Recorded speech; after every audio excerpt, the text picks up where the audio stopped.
O Poço da Morte, mistério e tragédia em São Paulo. São Paulo, na década de 1930, era um organismo pulsante, dividido entre progresso e desigualdade brutal. Os bondes riscavam as avenidas, mas vielas estreitas revelavam miséria, tensão e contrastes sociais agudos. O bairro da Aclimação, com suas casas espaçosas, respirava status e modernidade diante da cidade em mutação. Por trás das fachadas elegantes, famílias guardavam segredos e ressentimentos escondidos entre as paredes. O clima urbano misturava ambição e medo, preparando o terreno para histórias que jamais seriam esquecidas. Era uma São Paulo em que negócios floresciam, mas também crimes se multiplicavam em becos sem vigilância. A cidade se erguia em concreto, mas ainda respirava o ar pesado das disputas coloniais não resolvidas. A expansão urbana criava distâncias entre as classes, gerando tensões que invadiam até lares respeitáveis. Naquele período, a imagem de progresso contrastava com a sombra da violência sempre à espreita. E foi nesse ambiente dual, entre riqueza e ruína, que um dos crimes mais macabros veio à tona.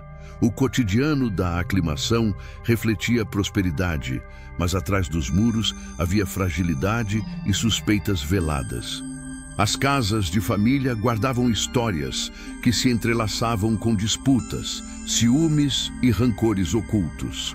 Enquanto a cidade erguia arranha-céus, as tragédias domésticas permaneciam escondidas nos quintais. Um desses quintais abrigava um poço profundo, silencioso, que parecia carregar algo de enigmático. Ele estava lá, discreto, à espera do momento em que deixaria de ser útil e se tornaria palco de horror. Na noite abafada de 1937, vizinhos ouviriam ruídos, cochichos e passos vindos daquela residência. O que antes era apenas mais uma casa respeitável, transformava-se em palco de tensões crescentes. Os moradores tentavam manter aparências, mas a vizinhança notava mudanças no ambiente da família. Cortinas fechadas, visitas raras, expressões tensas marcavam os dias que antecederam a tragédia. E o poço, silencioso, parecia observar como testemunha muda do que estava prestes a acontecer. A família que habitava a casa da Aclimação era respeitada, mas trazia rachaduras em sua estrutura íntima.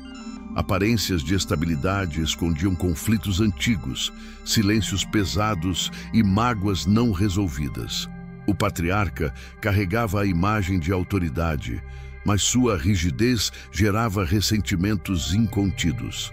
Os herdeiros, divididos entre expectativas sociais e frustrações, alimentavam rivalidades internas. Dentro da casa, o ambiente oscilava entre formalidade e tensões silenciosas que corroíam as relações. A mãe, figura central, sustentava a harmonia aparente, mas não apagava os ecos de disputas veladas. Os filhos, criados sob pressão, desenvolviam personalidades marcadas por inveja e competição. Cada gesto cotidiano escondia uma disputa simbólica pelo controle da herança e do prestígio familiar.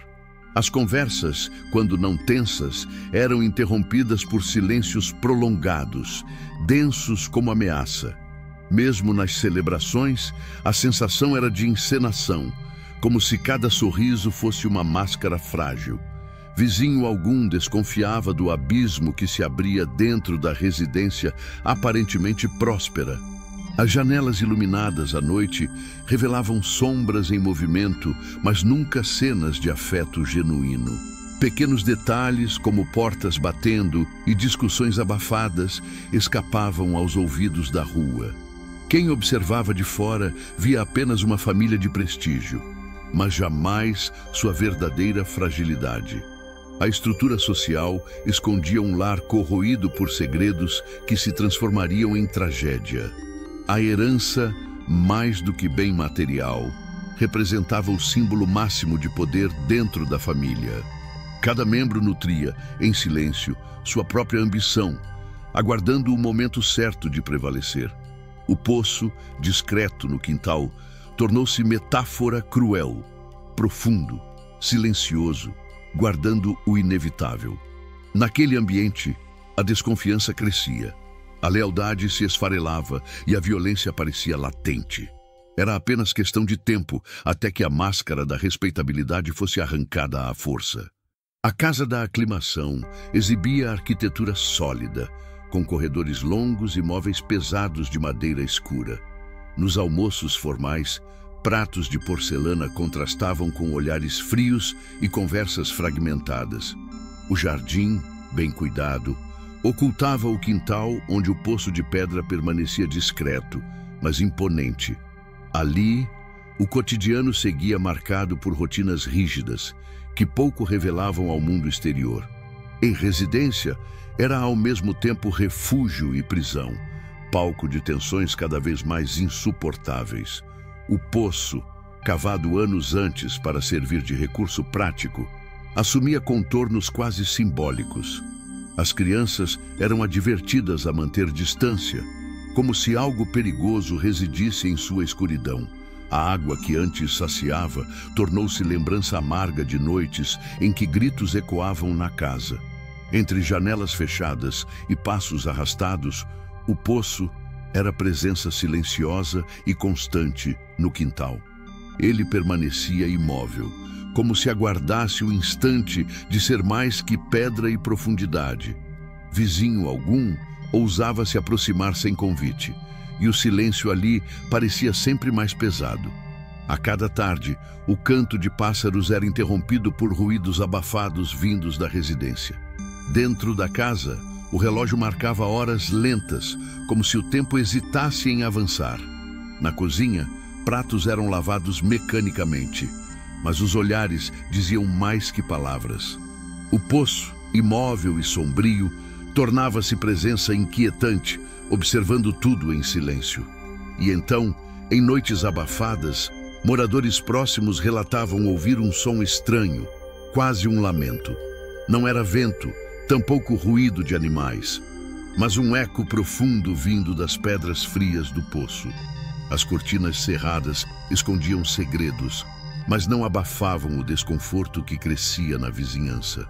O quintal, iluminado apenas pela lua, mostrava o contorno do poço projetando sombras inquietantes, e havia quem jurasse ver, por instantes, um vulto parado à beira da escuridão, olhando para dentro. O desaparecimento começou de forma sutil, com ausências que pareciam rotinas prolongadas da família. Primeiro, vizinhos estranharam o silêncio incomum na casa, antes sempre movimentada durante o dia. As janelas que outrora deixavam escapar vozes, agora permaneciam fechadas, criando clima de abandono. O portão principal, raramente trancado, permaneceu fechado por dias, sem sinal de entrada ou saída.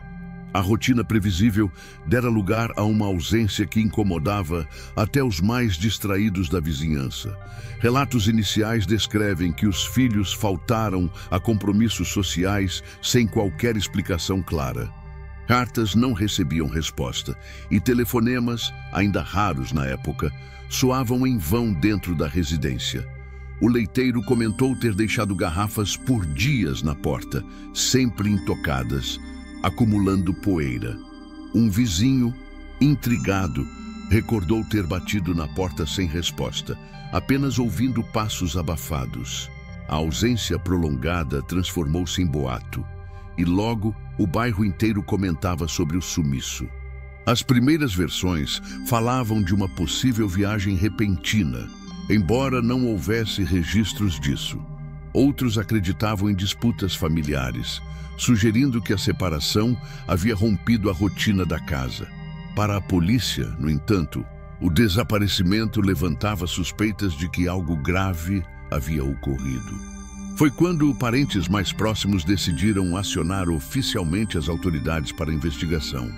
Naquele momento, a residência da Aclimação deixava de ser apenas suspeita, tornava-se alvo policial. A investigação inicial concentrou-se nos detalhes práticos, correspondências paradas e contas atrasadas. Os investigadores notaram que o jardim, antes cuidado, agora mostrava sinais de abandono incomum. Um cachorro da família foi encontrado magro, vagando inquieto, como se buscasse atenção constante. O silêncio das paredes pesava sobre cada visita, sugerindo que algo irremediável se escondia ali. E, ao redor da casa, crescia a certeza de que a tragédia não tardaria a emergir do fundo do poço. A busca policial se intensificou, e a casa foi aberta em meio a olhares curiosos da vizinhança. Os cômodos mostravam sinais de pressa, cadeiras viradas, louças quebradas e gavetas reviradas. No quintal, o poço chamava a atenção dos investigadores, envolto em um silêncio quase sufocante. A tampa de madeira que o cobria estava mal encaixada, como se tivesse sido movida às pressas. Ao redor, marcas no chão sugeriam peso arrastado até a beira da abertura profunda. Um dos policiais acendeu a lanterna e, ao inclinar-se, o feixe de luz revelou algo flutuando. O cheiro pútrido que escapou da escuridão denunciava o que ainda não havia sido confirmado. Cordas foram improvisadas e homens desceram com cautela, enfrentando o peso da atmosfera macabra. No fundo lodoso, emergiam os contornos de corpos humanos em decomposição avançada. 3 membros da família jaziam lado a lado, como se o poço tivesse engolido sua existência. A cena paralisou até os mais experientes, habituados a crimes urbanos brutais da década. As roupas, ainda reconhecíveis, confirmavam a identidade das vítimas sem espaço para dúvidas. O estado dos corpos revelava que a morte não fora acidental, mas resultado de violência premeditada. A vizinhança, ao saber da descoberta, cercou a residência em choque, silêncio e murmúrios. A casa respeitável da aclimação agora estava marcada para sempre pelo horror do crime. Os corpos foram retirados sob o olhar atônito de curiosos, enquanto repórteres se aproximavam. As primeiras fotografias capturaram não só a tragédia, mas também o peso de um bairro em pânico. No entanto, não foram apenas os cadáveres que chamaram atenção ao fundo da escuridão. Um dos policiais relatou ter visto, por um instante, algo mais refletindo sob a luz da lanterna. Não era corpo, não era objeto. Parecia um rosto que desapareceu quando a luz se apagou. A descoberta dos corpos levou a polícia a descartar de imediato qualquer possibilidade de acidente. As marcas de violência nos cadáveres indicavam que o crime havia sido premeditado e meticuloso.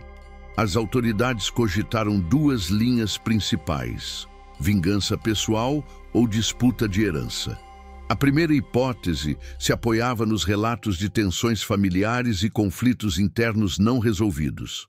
A segunda, nos rumores de fortuna envolvida, suficiente para acender ganância e rivalidades fatais.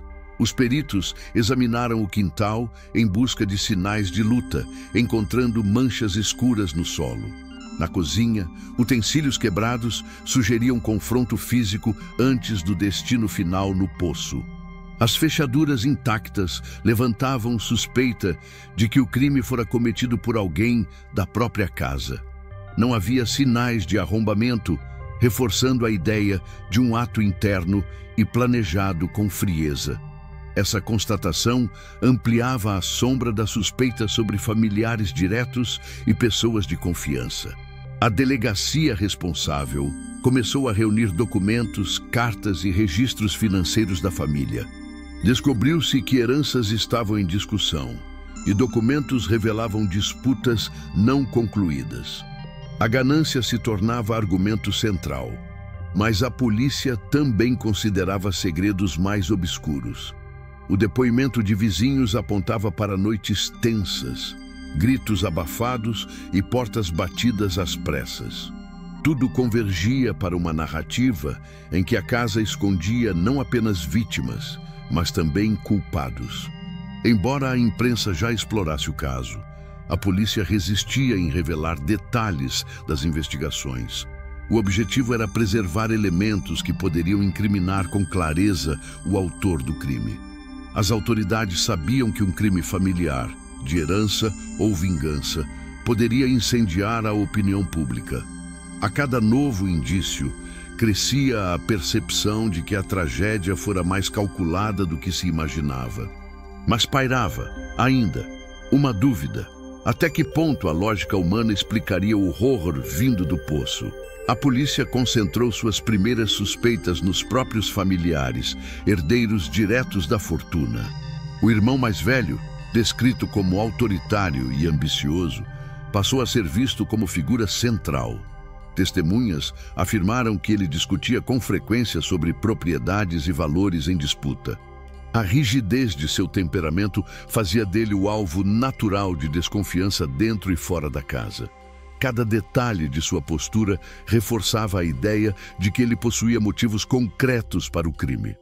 Outro foco da investigação recaiu sobre um cunhado, homem de negócios envolvido em dívidas altas. Rumores apontavam que ele pressionava a família em busca de dinheiro para sustentar empreendimentos. O seu acesso livre à residência fazia dele suspeito plausível para planejar um ato silencioso. Além disso, anotações financeiras encontradas mostravam empréstimos não pagos e ameaças veladas. Para os investigadores, a combinação de desespero e ganância poderia ser combustível letal. A mãe sobrevivente, embora poupada, não estava livre das suspeitas de cumplicidade ou omissão. Seu comportamento, descrito como frio e contido, causava estranhamento até entre conhecidos. Quando questionada, respondia de forma evasiva, desviando o olhar e evitando lembranças diretas. Alguns acreditavam que seu silêncio escondia conhecimento profundo do que realmente ocorreu. Para a polícia, a neutralidade excessiva era indício de participação ou, ao menos, de conivência. Enquanto os suspeitos se multiplicavam, a vizinhança alimentava teorias que iam além da razão. Relatava-se que, à noite, vultos eram vistos entrando ou saindo discretamente pela lateral da casa. Um vizinho jurava ter visto um dos suspeitos parado ao lado do poço, imóvel por longos minutos. Dizia que, sob a luz fraca da lua, o homem parecia conversar sozinho, olhando para a escuridão, e que, quando percebeu estar observado, desapareceu sem deixar um único som de passos no chão. A vizinhança, antes acostumada ao cotidiano discreto da família, mergulhou em estado de inquietação. As ruas da aclimação, normalmente silenciosas, transformaram-se em cenário de rumores constantes.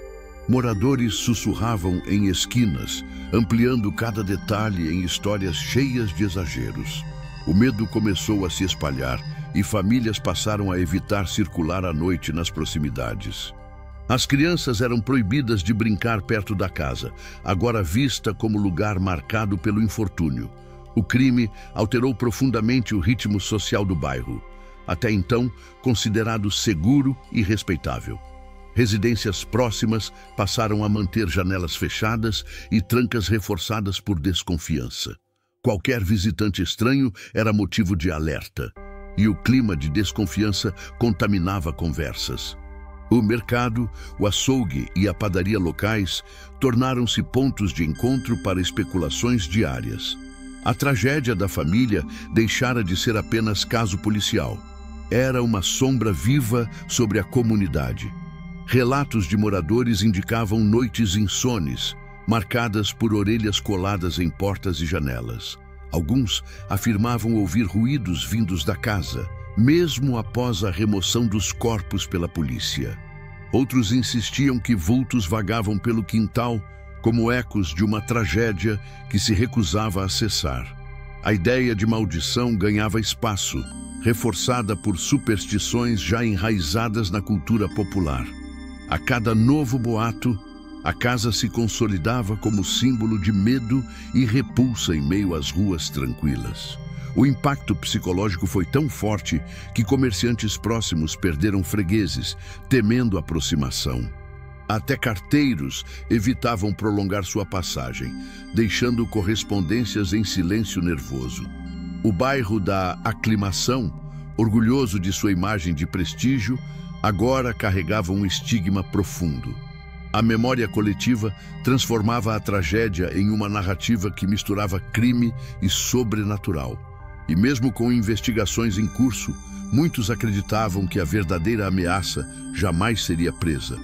Com o tempo, os rumores ultrapassaram a esfera policial e ganharam contornos de lenda sobrenatural. Moradores começaram a relatar vozes vindas do quintal, sussurros que ecoavam sem origem visível. Alguns diziam ouvir choros abafados nas madrugadas, sempre vindos da direção do poço profundo. Outros garantiam sentir arrepios ao passar diante da casa, como se fossem observados no silêncio. A crença em uma maldição tomou forma, alimentada pelo mistério não resolvido do crime. Os relatos cresciam e variavam, mas todos apontavam para o mesmo ponto, o fundo do poço. Havia quem afirmasse que a água refletia imagens diferentes da realidade, distorcidas e sombrias. Alguns falavam em vultos que se moviam sob a superfície, como se os mortos ainda respirassem. Superstições antigas misturavam-se à tragédia, criando um ciclo de medo coletivo no bairro. O poço deixara de ser apenas cena do crime, tornando-se símbolo de algo além da compreensão. As crianças eram advertidas a evitar a área, sob a ameaça de serem arrastadas por mãos invisíveis. Mulheres mais velhas contavam histórias de antigos presságios, reforçando a ideia de castigo divino. Até os mais céticos admitiam que havia algo inquietante na atmosfera em torno da residência. O ar parecia pesado e quem se aproximava relatava sensações de vertigem e mal-estar físico. O mistério se tornava cada vez mais inseparável do medo, alimentando a lenda a cada noite. Certa madrugada, um vizinho relatou ter visto uma figura de branco parada ao lado do poço. A silhueta permanecia imóvel, como se olhasse para dentro, ignorando completamente sua presença. Quando tentou se aproximar, a figura virou lentamente o rosto, revelando um semblante sem olhos. O homem fugiu em pânico, jurando que ainda ouvia passos atrás de si, mesmo correndo pela rua. E, ao olhar para trás, viu apenas o poço iluminado pela lua, como se nada tivesse acontecido. A imprensa paulistana da década de 1930 encontrou no caso um terreno fértil para manchetes impactantes. Jornais de grande circulação exploraram o drama com textos longos e imagens que chocavam leitores.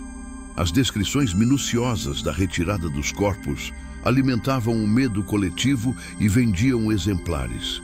Fotografias borradas mostravam o poço e o quintal, transformando-os em ícones imediatos da tragédia. O caso extrapolava o noticiário policial e invadia as páginas de opinião e de sociedade. As manchetes mesclavam termos de brutalidade com alusões a forças ocultas, ampliando o mistério. Alguns jornais falavam em crime ritualístico, outros insinuavam presença de maldição familiar. Havia uma busca incessante por detalhes, mesmo que baseados em rumores frágeis e contraditórios. Correspondentes competiam por depoimentos de vizinhos, distorcendo falas para criar narrativas. A verdade policial e a imaginação popular se misturavam em um espetáculo de horror midiático. O impacto da cobertura não se restringia às páginas dos jornais, mas alcançava rádios e rodas sociais. Locutores descreviam o caso com entonação grave, reforçando o clima de medo em toda a cidade. A Aclimação se tornara palco de peregrinação de curiosos, atraídos pelo que liam ou ouviam. A cada edição, novos elementos surgiam, alguns baseados em fatos, outros inventados para comover. O público consumia com avidez a mistura de realidade e mito, transformando o caso em lenda viva. Para a polícia, a pressão da imprensa era um obstáculo, pois atrapalhava o sigilo das investigações. A exploração midiática comprometia depoimentos e distorcia provas que ainda estavam em análise. Entretanto, para muitos repórteres, a verdade formal não era prioridade. Buscava-se o impacto imediato. Aos poucos, o crime do Poço deixava de ser apenas uma tragédia doméstica e virava espetáculo social. E quanto mais se publicava, mais o Poço se tornava abismo de horror na memória coletiva paulistana. Os interrogatórios da polícia revelaram uma rede de contradições que enfraquecia qualquer versão única. Um dos suspeitos afirmava ter deixado a residência dias antes, mas vizinhos juravam tê-lo visto depois. Outro dizia não ter ouvido nada anormal, embora relatos de vizinhança falassem de gritos abafados. As versões se chocavam, criando um mosaico de mentiras parciais e memórias distorcidas pela tensão. A verdade parecia escapar entre as brechas das palavras, sempre acompanhada por silêncios calculados. A mãe, sobrevivente, dizia não se recordar de acontecimentos específicos das noites em questão. Sua voz pausada e fria aumentava a suspeita de ocultação deliberada de informações relevantes. Em contraste, um cunhado se contradizia sobre horários de chegada e saída da residência. As pequenas diferenças em suas falas levantavam a possibilidade de um álibi montado às pressas. Cada depoimento acrescentava mais sombras do que luz sobre o que realmente havia ocorrido. Os policiais anotavam detalhes com paciência, mas sabiam que muitas respostas eram deliberadamente falsas. Alguns interrogados desviavam o olhar. Outros falavam demais, como se tentassem preencher lacunas. Não havia linearidade. Cada nova declaração parecia corroer a lógica da anterior. Até documentos, como cartas e registros financeiros, continham informações conflitantes. A investigação se tornava um labirinto de verdades parciais e mentiras cuidadosamente planejadas. Um dos agentes, em tom reservado, relatou uma experiência inquietante durante um depoimento noturno. Enquanto interrogava um dos suspeitos, ouviu um som metálico, como correntes arrastando no chão. O ruído não vinha da sala vizinha, nem do corredor, mas parecia ecoar debaixo da própria delegacia. Ao olhar por instinto para os pés do suspeito, jurou ver gotas de água escorrendo ao redor da cadeira. Quando piscou, tudo havia desaparecido, mas o suspeito sorria, como se soubesse o que ele tinha visto. A investigação oficial concentrou esforços em provas materiais e testemunhais, buscando coerência lógica. Peritos analisaram roupas, manchas e marcas nos corpos, confirmando sinais claros de agressão violenta. Os laudos descartaram queda acidental, evidenciando ação humana no transporte até o fundo do poço. As cordas usadas para içar objetos na casa apresentavam fibras compatíveis com marcas nos cadáveres. Cada detalhe reforçava a narrativa de um crime calculado, planejado com precisão e frieza. Delegados organizaram uma linha do tempo, cruzando datas, horários e relatos de testemunhas diversas. A sobreposição de informações mostrava lacunas que fortaleciam a suspeita de conluio entre familiares. Documentos financeiros comprovavam discussões sobre herança, ainda não formalmente resolvidas. As hipóteses iniciais de vingança ou disputa patrimonial permaneciam como os eixos centrais do caso. A polícia descartava, pelo menos oficialmente, qualquer menção a elementos sobrenaturais do episódio. Os investigadores buscaram ainda sinais externos de participação de terceiros desconhecidos. Embora houvesse rumores sobre dívidas e inimigos da família, nenhuma prova concreta emergiu. Tudo indicava que o crime fora cometido dentro do círculo mais íntimo, sem ação de estranhos. Relatórios internos descreviam o caso como crime de confiança, resultado de laços rompidos. O horror do poço, para os policiais, era explicável pelo cálculo frio da ambição humana. Apesar disso, o inquérito encontrava dificuldades para apontar culpados diretos de forma conclusiva. Depoimentos contraditórios, falta de testemunhas confiáveis e provas circunstanciais travavam o processo. A ausência de confissões dificultava a condução ao tribunal e alimentava críticas da opinião pública. O tempo trabalhava contra a investigação, enfraquecendo evidências e ampliando as especulações. E assim, a versão oficial, embora racional, parecia sempre insuficiente para conter o peso da tragédia. Enquanto a polícia insistia em explicações lógicas, o povo construía narrativas próprias sobre o caso. Histórias transmitidas em sussurros falavam de espíritos vingativos que habitavam o poço da casa. Moradores juravam ouvir vozes chamando seus nomes ao passar pelo portão durante a madrugada. Outros diziam que cães latiam sem motivo, parados diante do quintal, com o pelo eriçado de terror. O crime tornava-se mais do que tragédia. Era visto como castigo espiritual imposto à família. As lendas diziam que os mortos não descansavam e voltavam em busca de reparação não alcançada. Alguns acreditavam que a ganância da herança havia despertado forças que ninguém poderia controlar. O poço, então, deixava de ser apenas local do crime e se tornava portal de uma presença obscura. As versões populares se espalhavam em bares, igrejas e mercados, sempre carregadas de superstição. Era impossível separar o que era relato verdadeiro do que era invenção alimentada pelo medo coletivo. A cada década, o caso ressurgia em conversas, reforçando a imagem de um lugar amaldiçoado.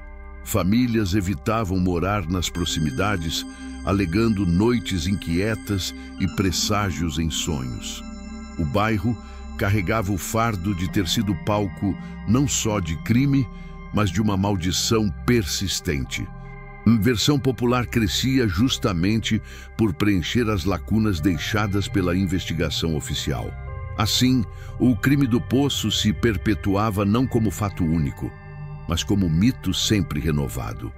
Um relato em particular se destacava, repetido por gerações: o da criança que caiu no poço vazio. Segundo vizinhos, não havia mais água no fundo, apenas pedras secas desde a tragédia de 1937. Mas quando retiraram o corpo, este estava encharcado, como se tivesse se afogado em silêncio. O laudo nunca explicara a presença de tanta água em um poço que permanecia seco há décadas. E, naquela noite, muitos juraram ouvir risadas abafadas ecoando da escuridão profunda do quintal. O crime do poço ultrapassou o tempo e consolidou-se como um dos episódios mais sombrios de São Paulo. Décadas depois, ainda era lembrado em livros, artigos e debates sobre a violência urbana dos anos 30.